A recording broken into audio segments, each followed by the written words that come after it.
বৃষ্টি চলাকালে একটি দোয়া পড়লে আপনার সব দোয়া পূরণ হয়ে যাবে।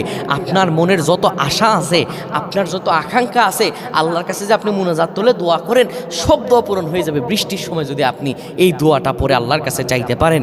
কেননা বৃষ্টি হচ্ছে আল্লাহর পক্ষ থেকে রহমত। আমার আল্লাহ তাআলা বলেন, আল্লাযী জাআলা লাকুমুল আরদা ফিরাশা ওয়াস সামাআ বিনাআ ওয়া আনজালা মিনাস সামাই মা আখরাজা বিহি।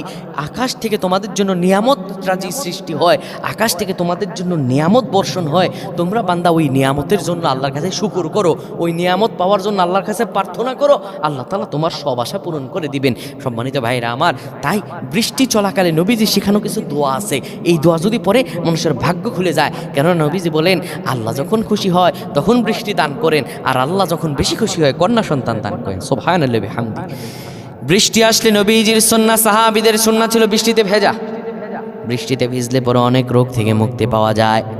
যখন বৃষ্টি হবে সঙ্গে সঙ্গে আপনি বৃষ্টির পানিতে হাত রাখবেন কিংবা বৃষ্টির পানিতে ভিজবেন, আর তখন নবীজির শেখানো দোয়া পড়বেন, আল্লাহুম্মা সাইয়্যিবান নাফিআ, আল্লাহুম্মা সাইয়্যিবান নাফিআ।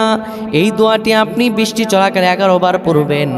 এরপরে আপনি ইখলাস পড়বেন 3 বার, 10 বার দুরূদ শরীফ পড়ে বৃষ্টি চলাকালে আপনি যদি আমলটা করতে পারেন, আমার আল্লাহ তাআলা আপনার সব আশা পূরণ করে দিবেন।